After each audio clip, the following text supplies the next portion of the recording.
With Pike Key right here on Early Edition with it 5:31 PI, bringing Pacific people together. 22 minutes to 11 o'clock. Biondi CEO is a stand-up comedian, MC, and host who was born and raised in Lower Hutt, Wellington.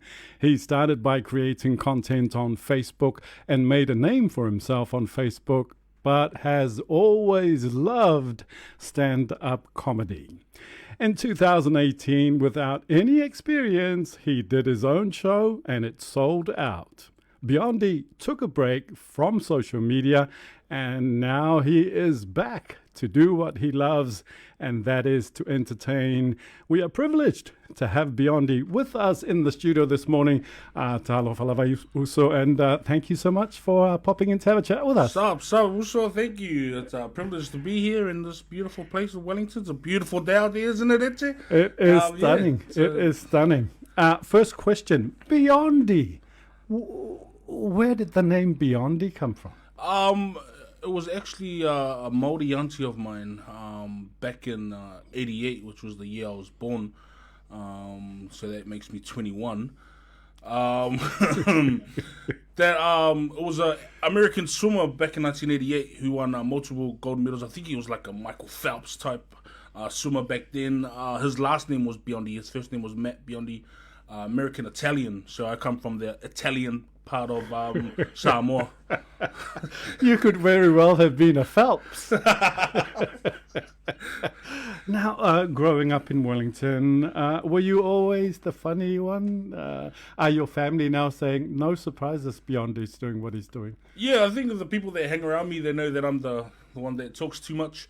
But I think we have every family has that one person that's always the comedian, and I was just I think I was just gifted with the gift to make people smile and laugh, and it kind of stuck with me, and thought I'll put that on stage and translate it there, following the likes of you and Tofinga and that. My style's a bit different. I'm more ghetto, if you will. So my there's a lot of immaturity. And it's gonna be good. It's gonna be good. And in school, were the teachers a bit upset with you because you're one of those ones who always trying to crack jokes in the classes? Yeah, I was the smart guy that I noticed in the beginning I used to just annoy them, and then I sort of got them on my side, and then it kind of made it more of a comedy relief within the classroom. So I was that guy that would get the teacher involved in my jokes.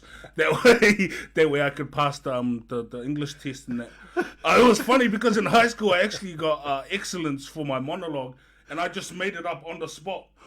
Wow. And I was the first Samoan in history of the world, of the universe, to do something like that. But it was cool. And the teachers, they loved it because, I normally would just mock them, and So what school was that? Hutt Valley High. So I moved from Australia when I was like 14. I originally lived here, but then I moved to Australia. The parents took us to Sydney, and then we came back, and I was fifth form. I don't know if the kids will know what form is. Fifth form is year something. Yeah. Yeah, I think it's about year 11. Yeah. And then I went to Hutt Valley High School. Wow. Yeah. Now, the first time I saw you, you were emceeing at the Pacifica Festival down here at the Wellington Opera House, and I thought, wow, new talent on the scene. And then you went on to do a show in 2018. What was that like? Your very first solo show. I'll tell you what, always nerve-wracking, even near the end of when Tofinga and I were performing. Yeah. I always got nervous. What was it like for you to do your first solo? I really lost my kahunas that day. But it was different. For me, when you MC, I used to have someone there with me that we could feed off each other, and that made it easy. With this one, I think it was more just I wanted to just see what I had, and I never want to live and not regret anything, So I always wanted to do stand up, and I gave it a go. Surprisingly, I sold out, so we had to do 2 nights. And that was a Friday and Saturday, and it went well. A lot of people came and they enjoyed the show, incorporated some music, and Yeah, it was surprisingly went really well. Like my main joke, I think on the first night I forgot because it was just, and then yeah, it was. It's so easy when you're a true Wellingtonian. It's so easy. You probably don't need to write anything down because you could just mock where you come from, so, and what school you went to. But it was fun, man, and I think with that experience now and just emceeing all over the country and doing festivals and stuff. I've got a lot of stories to tell, so I can't Wonderful. wait to tell these stories. Social media was what first brought you to everyone's attention. How fun was that? That was fun up until the point I got addicted to it, It always starts out as fun, and then it becomes an addiction. So the kids just have a week off your phone. Just take a week off your phone and see what life is really about. But yeah, it was different because nowadays once you're got so many followers, the attention becomes real, and I wasn't used to that, and it got to a point where I was at a pub and everyone was just on me like, hey, Biondi, you're funny, blah blah blah, this and that, and I just went to the corner and just stayed in the corner. I was like, I can't take this anymore. I want to go home. The attention's cool, and I like the love that the people show. But it can be real confronting, and people coming from where I come from, you don't just go up to someone and because a lot of you don't just enter someone's space like that, because you do content, they think they know you and you're a funny guy, but yeah, just a bit of respect and bit of. I absolutely get that, because you're on stage.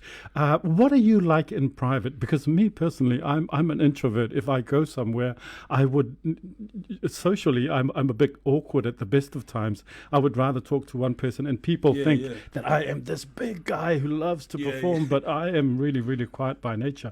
Are you the same? Originally, I'm a social butterfly. Like I can talk to anyone and everyone, but that's when I didn't have a name.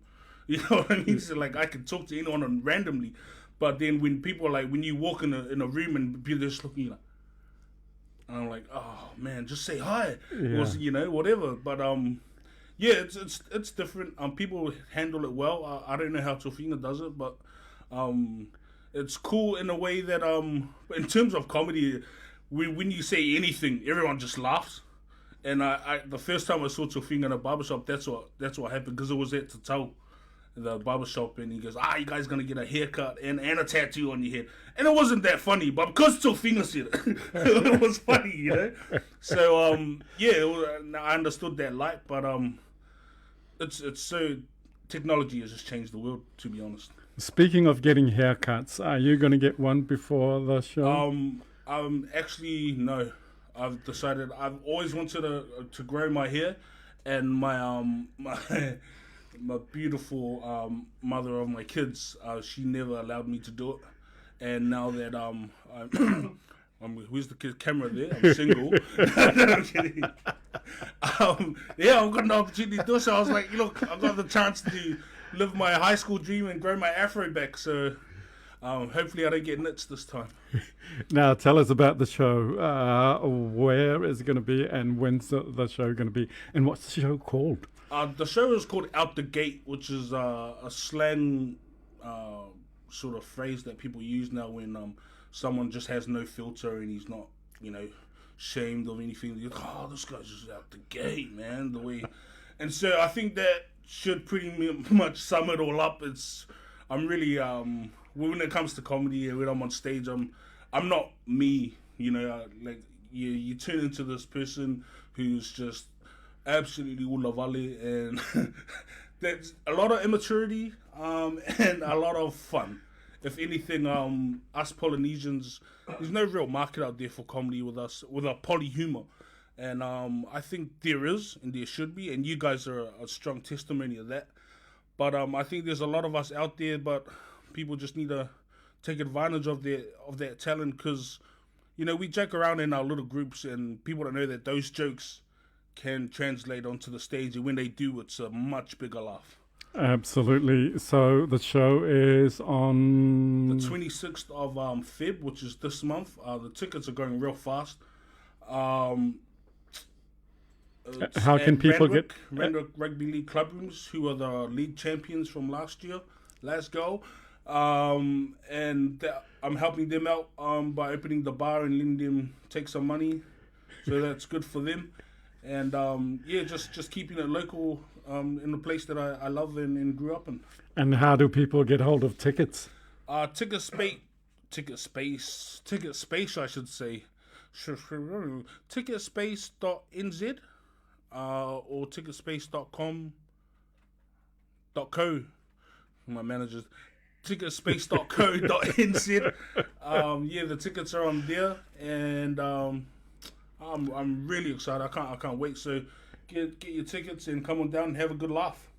We're really excited and we're very appreciative of you popping into the studio. Biondi CEO, stand-up comedian, going to be performing at Randwick Club Rooms in Lower Hutt, Wellington, 27th of February. 26th. 26th. Yeah, I was going to turn up on the 27th. I'll be there on the 26th as well. All right. And we'll be putting a link on the post of the podcast that we post. My brother, thank you so much for popping in. I really appreciate your time. And look forward to seeing you on stage on Friday, 26th of February. For sure. You're listening to Early Edition with Ete. 531 PI is the station that brings Pacific people together. Here's Richard Parker.